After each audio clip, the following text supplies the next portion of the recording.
আসসালামু আলাইকুম। পত্রিকার প্রধান প্রধান শিরোনাম সহ সংবাদে স্বাগতম। প্রতিদিনের ন্যায় আমি মামুন চৌধুরী যথারীতি আছি আপনাদের সাথে। সর্বপ্রথম ইত্তেফাক। ইত্তেফাক মেইন হেডিং করছে দলগুলোর সঙ্গে আজ ফের বসছে ঐক্যমত্য কমিশন, পিআর ও জুলাই সনদ নিয়ে নতুন বিবাদ। এরপরে প্রথম আলোর মেইন হেডিং আফগানিস্তান শ্রীলঙ্কা ম্যাচে কি ফল হলে বাংলাদেশ সুপার ফোরে উঠবে। নেক্সট যুগান্তরের মেইন হেডিং গাজায় তীব্র হামলা চালাচ্ছে ইসরায়েল, নিহত আরো 78।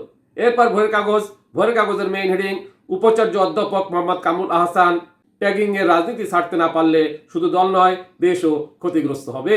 নেক্সট জনকণ্ঠের মেইন হেডিং একাদশ শ্রেণীতে ভর্তি, কোটা না থাকার পক্ষে শিক্ষা কর্মকর্তারা, মন্ত্রণালয়ের গড়িমসি, শিক্ষা ও মুক্তিযোদ্ধা কোটায় বঞ্চিত হচ্ছে। এরপর ইনক্লাবের মেইন হেডিং দাবির আড়ালে ফ্যাসিবাদের তাণ্ডব। নেক্সট আমাদের সময় মেইন হেডিং বাংলাদেশ ভারত সম্পর্ক হবে গঠনমূলক ও ভবিষ্যৎমুখী, হাই কমিশনার পুনরায় ভার্মা। এরপর কালের কণ্ঠের মেইন হেডিং খুলছে না জুলাই সনদের জট। নেক্সট সমকালের মেইন হেডিং বন্দরে পণ্য পরিবহন খরচ হঠাৎ দ্বিগুণ। এরপর যাই দিনের মেইন হেডিং বাংলাদেশের এলডিসি উত্তরণ, প্রস্তুতি বিতর্ক ও অর্থনৈতিক প্রভাব। নেক্সট মানব জমিনের মেইন হেডিং ইসলামী দলগুলোর আন্দোলন, পাল্টা কৌশলে তৎপর হচ্ছে বিএনপি। এরপরে বিবিসি নিউজের মেইন হেডিং যেভাবে ন্যানো ব্যানানা এআই শাড়ি ট্রেন্ডে মেতেছে নেট দুনিয়া।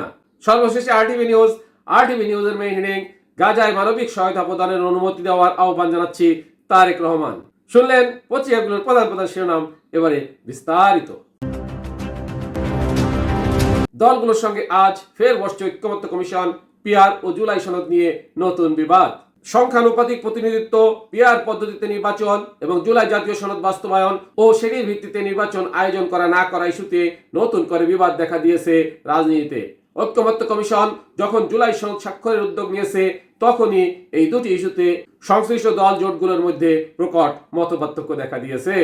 জামায়াত চরমনাই পীরের নেতৃত্বাধীন ইসলামী আন্দোলন বাংলাদেশ, খেলাফত মসজিদ এবং মাওলানা মামুনুল হকের নেতৃত্বাধীন বাংলাদেশ খেলাফত মসজিদ সংসদের উচ্চ ও নিম্ন উভয় কক্ষেই পিআর পদ্ধতিতে নির্বাচনের দাবি নতুন করে সামনে এনেছে।